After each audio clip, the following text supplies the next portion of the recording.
Assalamualaikum warahmatullahi wabarakatuh. Perkenalkan, nama saya Renda Sultan dengan NIM 210170150. Mata kuliah Keamanan Sistem Komputer A1. Jadi, mohon maaf sebelumnya dikarenakan speaker laptop saya sedang rusak. Jadi saya menggunakan HP untuk merekord suara saya ini. Jadi terlepas dari itu, di sini saya membawakan judul konsep layanan dan keamanan dalam berbagai platform. Pendahuluan. Dalam video ini kita akan membahas konsep layanan dan keamanan dalam berbagai platform. Topik ini penting untuk memahami berbagai sistem operasi, aplikasi, dan jaringan yang melindungi data serta memberikan layanan yang andal bagi penggunanya. Lalu di sini ada pengertian layanan sistem. Layanan sistem ini adalah fitur atau fungsi yang disediakan oleh sistem operasi atau platform untuk mendukung aktivitas penggunaan aplikasi.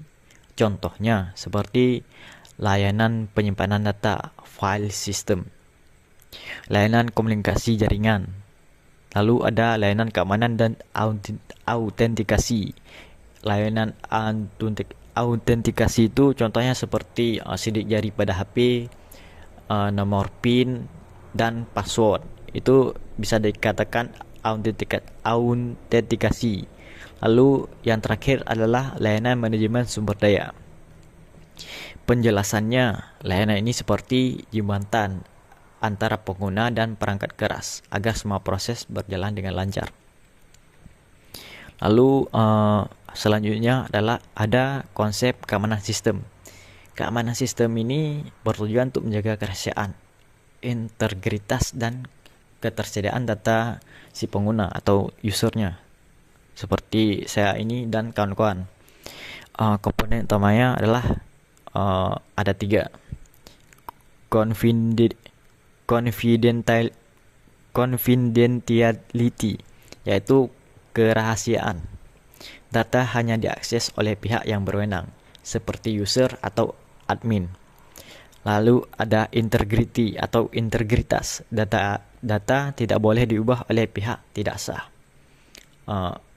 Misalkan ada hacker atau orang-orang yang jahil terhadap data kita, misalkan seperti ada kasus di Indonesia itu ada namanya Bjorka, seperti itulah, membocorkan data masyarakat.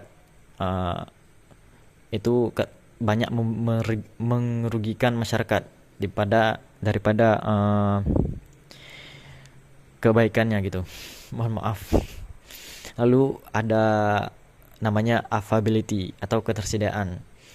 Data dan sistem selalu siap digunakan. Lalu penjelasannya, misalnya saat kita login ke aplikasi, sistem memastikan hanya kita yang bisa masuk dan data kita tidak bocor. Ya, seperti saya katakan, semakin baik keamanannya, semakin susah hackernya untuk meretas data kita untuk masuk ke dalam sistem. Lalu ada keamanan pada berbagai platform, yaitu ada platform desktop atau PC. Biasanya menggunakan antivirus, firewall, dan update sistem otomatis. Nah, di platform desktop ini ada yang namanya antivirus. Antivirus itu bertujuan untuk menghilangkan file-file yang menghilangkan file cache atau sampah dari berbagai aplikasi gitu. Misalkan kita menggunakan aplikasi Google Chrome, itu ada namanya cache history itu. Misalkan kita menghapus riwayatnya di Google, hapus riwayatnya, tapi data sistemnya masih ada itu cache-nya. Lalu ya gitulah, kita hapus cache-nya, baru Google-nya itu bisa lancar lagi gitu. Begitulah kira-kira setahu saya. Jadi ada firewall dan update sistem otomatis. Lalu ada di platform mobile menggunakan enkripsi, izin aplikasi dan proteksi biometrik. Nah, proteksi biometrik ini seperti yang kita bahas di belakang tadi, ada sidik jari di saat kita mau buka layar HP, lalu ada kode PIN. Lalu di platform cloud mengendalikan autentikasi multifaktor dan enkripsi end-to-end. Lalu ada platform web menggunakan HTTPS, SSL atau TLS dan deteksi serangan cyber.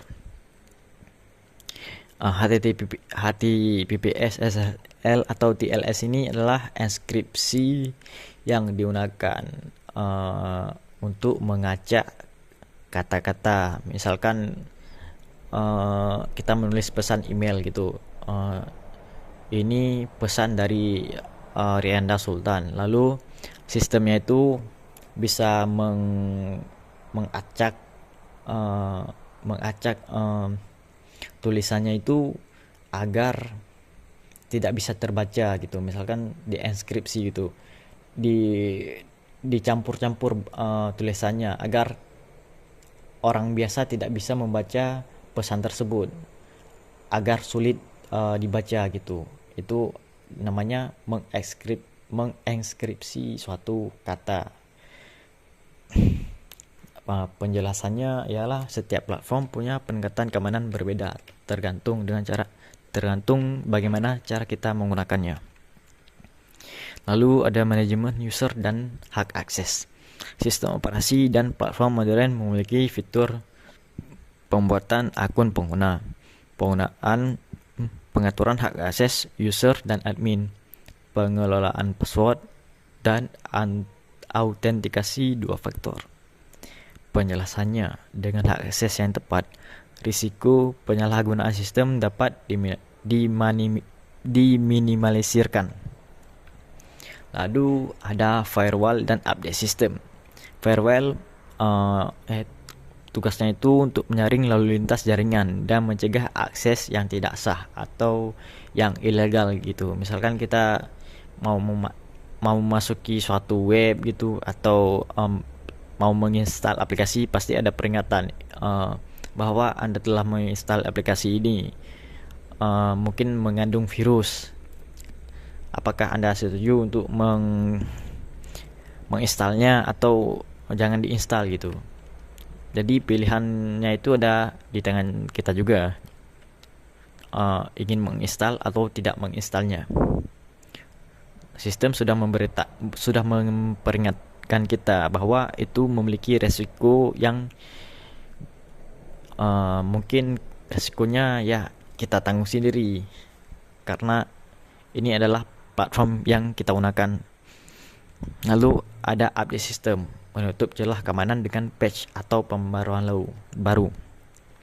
Jadi intinya semakin kuat virusnya, semakin kuat pula keamanannya. Sama-sama seimbang gitu, virus sama itu. Jadi sistem kita lumayan aman lah gitu ya.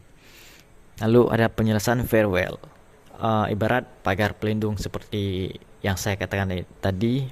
Sedangkan update system adalah perbaikan celah pada rumah kita. Misalkan di laptop kita ada namanya Windows Defender. Jadi Windows Defender itu adalah semacam pagar yang membatasi suatu aplikasi yang masuk ke dalam platform kita, atau ya platform kita. Ya, intinya pembatas gitu, seperti tembok untuk menyeleksi aplikasi-aplikasi yang masuk ke dalam platform kita. Jadi sistem ini bisa memilih dan memilah mana yang terbaik untuk kita pasangkan dalam platform kita ini.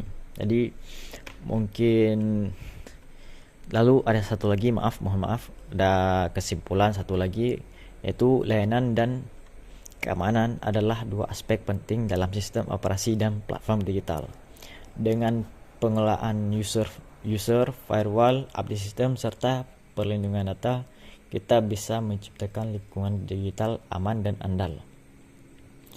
Dan kutipan, mungkin kata-kata saya terakhir ialah, ingatlah, keamanan bukan hanya ditanggung jawabkan oleh sistem, tapi juga penggunanya sendiri.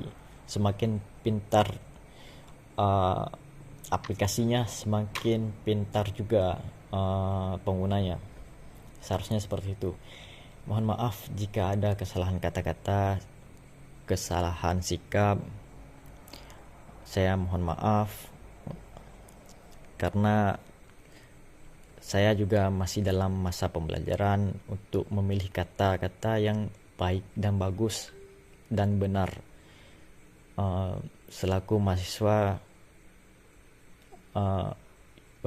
Universitas Malikus Saleh, mohon maaf lebih dan kurang. Wabillahi taufiq wal hidayah. Wassalamualaikum warahmatullahi wabarakatuh.